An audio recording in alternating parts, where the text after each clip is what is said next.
Good day, guys. How are you doing? Are you okay?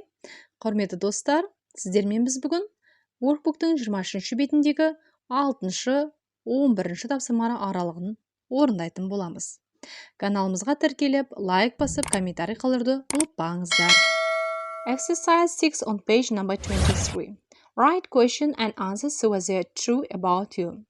Сұрақтарды жазып, сізге қатысты шындық болатындай жауаптарды жазыңыз деп берілген. Яғни бізде бұл тапсырманың біріншісі берген екен, біз екіншісінен бастаймыз. Сұраулы сөйлем туындату үшін әлбетте бізге бұл жерде do көмекші етістігі көмекке келеді. What do you do on your Saturdays? Сен сенбі күндері не істейсің? Енді біздің жауабымыз I do chores on Saturdays. Do chores дегеніміз үй шаруасымен айналысу. Яғни үйді тазалау, жуу деген секілді. I do chores on Saturdays. Сенбі күндері үй шаруасымен айналысамын. Үшіншісінде What do you have for dinner on Sundays? Жексенбі күндері кешкі асқа не ішесің? Dinner бұл ужин, кешкі ас. I have some soup and salad for dinner on Sundays. Жексенбі күндері кешкі асқа көже ішіп, салат жеймін. Бесіншісінде How often do you see your friends? Сіз достарыңызды қаншалықты жиілікте көресіз? I sometimes see my friends. Мен достарымды кейде көремін. Sometimes деген сөздің орнына басқа үстеумен алмастырсақ болады. Мысалы, күнде көрсеңіз, I see my friends every day деп жауап бересіз. Құрметті достар, 23 беттегі 7-ші тапсырмаға көшейік. Бұл тапсырма бізде possessive case, яғни притяжательный падеж, тәуелдік жалғауына арналған. Circle the correct word. Дұрысты сөзді шеңберге алыңыз. Бірінші, this is Dan's book. Мынау Данның кітабы. These are girls' toys. Мынау қыздардың ойыншығы. Құрметті достар, сіздермен Workbook'тың 23 бетіндегі 8-ші тапсырмаға келіп жеттік. Fill in. Whose or whose. Whose дегеніміз кім, or whose кімнің, кімдікі деген мағынаны білдіреді. Екіншісінен бастайық, бізде Whose car is this? It's Еркес. Мына машина кімдікі? Ол Еркенікі. Who's she? She's my sister. Ол кім? Ол менің әпкем. Whose scarves are these? They are Aida's. Мына кепкалар кімдікі? Олар Аиданікі. Whose brother is Қанат? Нұрлан's. Қанат кімнің ағасы?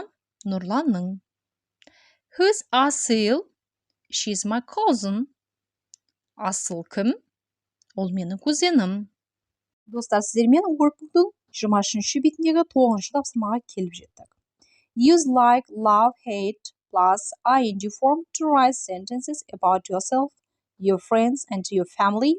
Use the ideas below. Төмендегі идеяларды пайдалана отырып, like, love, hate қосылған ing формасымен өзіңіз туралы, достарыңыз және отбасыңыз туралы сөйлемдер жазыңыз деп берілген. Яғни біз сіздермен сөйлем құрап үйренеміз. Берілген етістіктерді қолдана отырып және осы құрылымды қолдана отырып. Structure. Достар, қайталап өтейік. Like дегеніміз ұнату, love жақсы көру, сүйу, hate жек көру. Мысалы, my father has writing emails. Email дегеніміз бұл электронды хаттар, Менің әкем электронды хаттарды жазғанды жек көреді. My mother likes drinking coffee. Менің анам кофе ішкенді ұнатады. My sister loves speaking English. Менің әпкем ағылшынша сөйлегенді жақсы көреді. I don't like reading magazines. Мен журнал оқығанды ұнатпаймын. My little brother loves eating chocolate. Менің кішкентай інім шоколад жегенді жақсы көреді. I like going to the cinema. Мен киноға барғанды ұнатамын. My grandma hates going to bed late. Менің әжем ұйқыға кеш жатқанды жек көреді. Достар, exercise 10 on page number 23.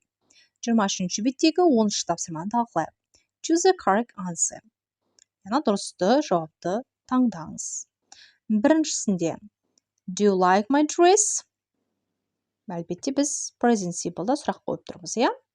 Менің көйлегімді ұнатасың ба? Whose ruler is this? It's mine. Мына сызғыш кімдікі? Ол менікі. Mrs. Green doesn't teach French. She teaches science. Green ханым француз тілін оқытпайды. Ол ғылым пәнін оқытады. Doesn't he work in a shop? No, he doesn't. Ол дүкенде жұмыс жасайды ма? Жоқ, жасамайды. Дания doesn't like basketball. Дания баскетболды ұнатпайды. Who's ұлан? He's my cousin. Ұлан кім? Ол менің кузенім. Do you like watching films on TV? Yes, I do. Сен теледидардан фильм көргенді ұнатасың ба?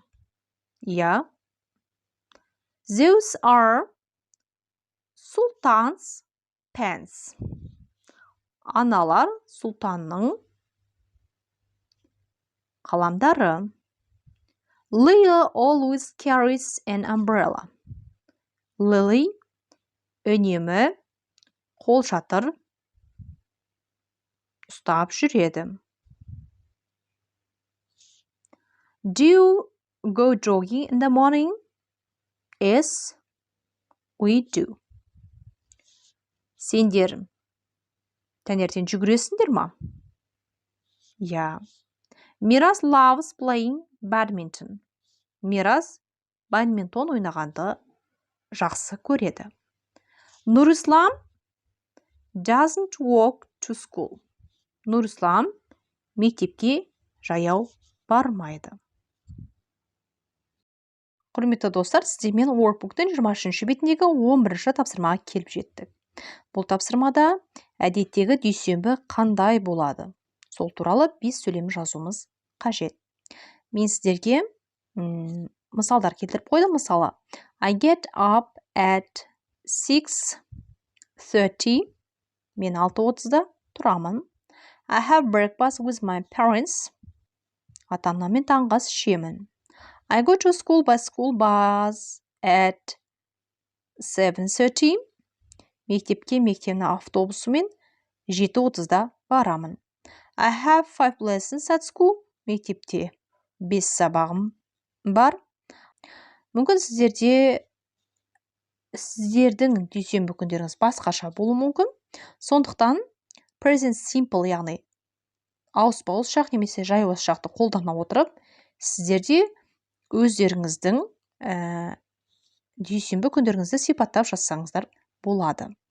Әдетте бұл үнемі қайталанатын іс-әрекет болғандықтан repeated actions және habit привычка болғандықтан, әдет болғандықтан кейбір іс-әрекеттер міндетті түрде етістіктердің барлығы present simple шағында болады.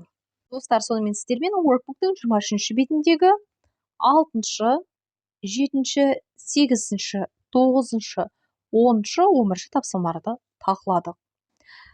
Каналға тіркеліп, лайк басып, комментарий қалдыруды ұмытпаңыздар. Кәделеріңізге жарасын. Goodbye. Good luck, guys.